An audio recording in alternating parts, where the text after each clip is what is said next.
आप सब पर सलामती हो। मैं यासिर रशीद हूं और आप मेरा वीलॉग देख रहे हैं। नाज़रीन, आज के दिन कुछ नई डेवलपमेंट्स होने जा रही हैं, कुछ नई बुनियादें रखने जा रहे हैं। वो बुनियादें क्या होंगी कि माजी करीब के अंदर जो सर्वेस करवाए गए हैं, उन्हीं सर्वेस की रोशनी में अब कुछ और सर्वेस की बाज़गश्त आपको सुनाई देगी। अब तो आने वाले दिनों में सुनाई देगा कि पाकिस्तान मुस्लिम लीग नून ने पंजाब से मैदान मार लिया। आपको यह भी सुनाई देगा कि पाकिस्तान मुस्लिम लीग नून की मकबूलियत में बेतहाशा इजाफा हो चुका। मैं डिनाई नहीं करता कि पाकिस्तान मुस्लिम लीग नून की मकबूलियत नहीं है। मैं इससे भी कता नजर ये बात नहीं करता कि पाकिस्तान मुस्लिम लीग नून का वोट बैंक मौजूद नहीं है या मियां साहब को चाहने वाले मौजूद नहीं है।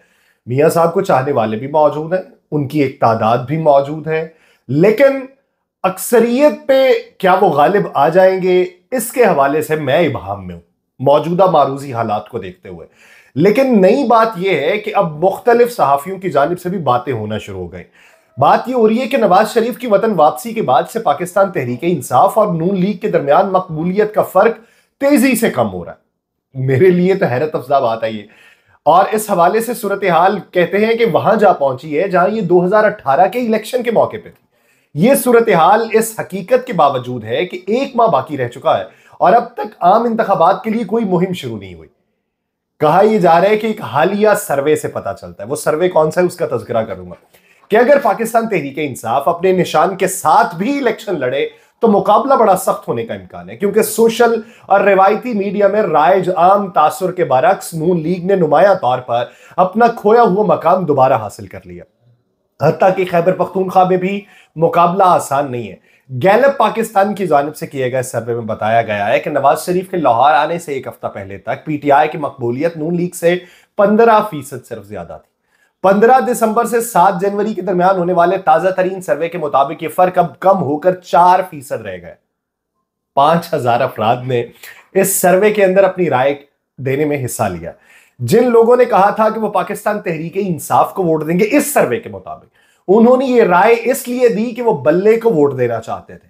सुकड़ते फर्क के हवाले से पंजाब के बारे में राय यह है, सबसे बड़े सूबे के 3 इलाकों जनूबी, वस्ती और मगरबी पंजाब में मकबूलियत का फर्क तकरीबन ना होने के बराबर है, क्योंकि यह महज 1 से 2% है।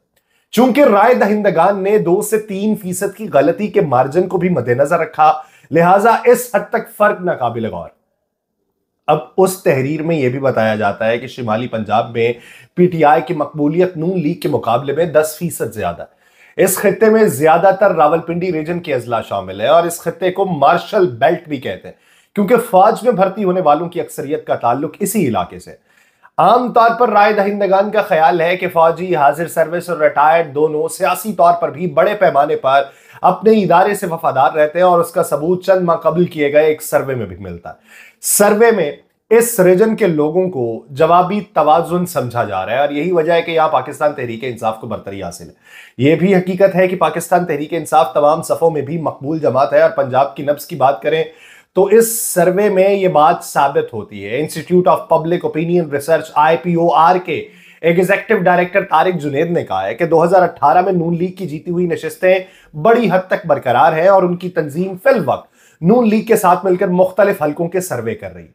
उनकी तंजीम फिल वक्त नून लीग के साथ मिलकर मुख्तलिफ हलकों के सर्वे कर रही ताकि इंतखाबात के लिए बेहतरीन उम्मीदवारों का तयन किया जा सके। तारिक जुनेद ने कहा कि लाहौर और गुजरांवाला डिवीजन में नून लीग मुमकिन तौर पर 2018 में जीती हुई नशिस्तें बरकरार रखेगी। गैलप पाकिस्तान के एग्जीक्यूटिव डायरेक्टर बिलाल गेलानी भी इस बात से इत्तफाक करते हैं कि पीटीआई को मौजूदा सूरत हाल में बाज़ मुश्किलात का सामना, हमने उससे कौन सा इनकार किया, और उनके मुताबिक इस सूरत हाल के वोटर्स पर असरात मुरत्तब हो सकते हैं। उन्होंने ये कहा है कि पाकिस्तान तहरीक इंसाफ की मकबूलियत की मौजूदा सतह शायद उसे इलेक्शन में न जितवा सके, बिलखुसूस जब इंतखाबात में एक माह बाकी रह गया। उन्होंने कहा कि 2018 में दोनों जमातों ने मजमूई तौर पर तकरीबन यकसा तादाद में वोट हासिल किए होंगे। हमारे पास तो एदाद शुमार कुछ और होते थे। जनूबी पंजाब के इलेक्टेबल्स को शामिल करके सूरत हाल को तब्दील किया और खानेवाल से राना बरादरी के अब मौजूदा सूरत हाल में मैं आपको कुछ बताऊं कि वो लोग जो दहाइयों से पाकिस्तान मुस्लिम लीग नून के साथ है, उनके कल मैसेजेस आए। उन्होंने कहा कि मौजूदा सूरत हाल में खानेवाल से राना बरादरी के राना सलीम, जिन्होंने पीटीआई में होते हुए कहा था कि मियां नवाज शरीफ चोर डाकू है, मोदी का यार है, गद्दार है, उसको संगरा वाले चौक में लटकाना है, वो भी पाकिस्तान मुस्लिम लीग नून की तरफ से पीपी 211 से टिकट लेने में कामयाब हो गए। उस बंदे के मुताबिक जिससे आप बात करते थे तो वो कहता था कि नहीं, पाकिस्तान मुस्लिम लीग नून के पास ही सारा रोड मैप है। उसके मुताबिक नून की सियासत अब किसी की भी समझ से बालातर है। 2 महीने इंटरव्यू करके जिनको टिकट दिया गया वो वही पुराने लीडरान के भाई भांजे बेटे जो पहले हार भी चुके हैं। गुलाम सरवर का हल्का खुला छोड़ दिया गया है। नासिर भट्ट जिसने अरशद मलिक वाली वीडियो बनाई उसे लारा लगाया गया, वो 6 महीने से कैंपेन चला रहा है जबकि उसे टिकट सूबाई से भी नहीं दी गई। चौधरी तनवीर खुद सेनेटर उनके बेटे को भी टिकट दे रही है। वो कहते हैं बाकी समझदार हैं कि सियासत बेरहम होती है। दानियाल अजीज के हवाले से वो कहते हैं कि पहले तो उन्होंने अदालत ने उन्हें नाअहल करार दिया था नून लीग की वजह से, मगर अब नून लीग ने भी शायद उन्हें नाअहल कर दिया है, जिस पर अफसोस ही कर सकते हैं। और उधर दानियाल अजीज साहब ने कह दिया कि मैं और मेरी बेगम जो है वो पाकिस्तान मुस्लिम लीग नून के खिलाफ आजाद हैसियत में इलेक्शन में मैदान में उतरेंगे। तो सारे लोग अब वो पाकिस्तान मुस्लिम लीग नून के ये बेहद चाहने वाले, और वोट अभी भी उनका नून लीग का है, वो ये समझते हैं कि गुजरांवाला जलसे में मैसेज करके मुझे कहा कि गुजरांवाला जलसे में नवाज शरीफ की तकरीर के बाद नवाज शरीफ के बयानिए का साथ ना देने का ऐलान करने वाले सरदार मनसब डोगर को भी मुस्लिम लीग नून ने टिकट जारी कर दिया। हमें समझ नहीं आई। पाकपतन से मुस्लिम लीग नून के टिकट पे 2 मरतबा रुकने कौमी असम्बली मुंतखब होने वाले सरदार मनसब अली डोगर ने पार्टी छोड़ने का ऐलान करते हुए यह कहा था कि कायद मुस्लिम लीग नून नवाज शरीफ के मुल्क दुश्मन बयानिए का साथ नहीं दे सकता।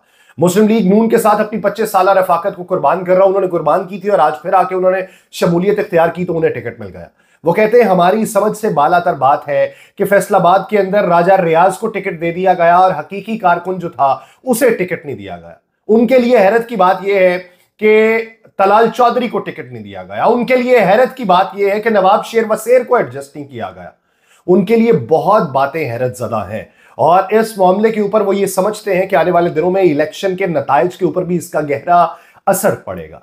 लेकिन हमारे यहां पे बताया ही जा रहा है कि सर्वेज हो रहे हैं और सर्वेज के अंदर पाकिस्तान मुस्लिम लीग नून को बरतरी हासिल है। पीटीआई को तो वैसे ही छोड़ देना, पीटीआई के तो रौले अभी और ही चलेंगे और चलते रहेंगे। लेकिन जब मनपसंद सर्वे करने वाले भी ये कह दें कि फर्क कम रह गया तो फिर ये समझ लीजिए कि एक ऐसी जमात जिसे तो आपने बिल्कुल मिटाने की कोशिश की, दीवार से लगवाने की कोशिश की, उसके मुकाबले में भी आपकी जमात के बारे में यह कहा जाए कि मामूली फर्क रह गए तो समझ लें कि फर्क फिर मामूली नहीं है। फर्क ऐसा है जो आसान के ऊपर हावी हो चुका है। और इसी तनाजुर में इलेक्शन कमीशन के अंदर आज एक और डिजिटल मूवमेंट पाकिस्तान जमात, जिसके बानी, जिसके इस वक्त चेयरमैन मारूफ यूट्यूबर वकार जका है, उन्होंने भी बल्ले के निशान के हुसूल के लिए इलेक्शन कमीशन में दरखास्त दे दी और उनकी जमात जो वहां पर शो की गई है उसमें जितने भी लोग हैं उनका जो इलेक्शन हुआ है उनके आगे भी अनअपोज्ड लिखा हुआ है, यानी कोई भी उम्मीदवार और मैदान में नहीं था, इसलिए वो जीते हुए हैं और वो बल्ले का निशान मांग रहे हैं। बल्ले का निशान अभी और भी बहुत से लोग मांगेंगे। आज की शाम फैसला करेगी कि 13 तारीख को बल्ला जारी हो सकता है या नहीं हो सकता। लेकिन इस तरह के सर्वे आप सहाफियों से भी करवा लें, बहुत सारे और इदारों से भी करवा लें। हकायक 8 फरवरी को सामने आने हैं और वो हकायक आप अभी से मान के बैठ चुके हैं। मुझे दीजिए इजाजत। अल्लाह के बाद।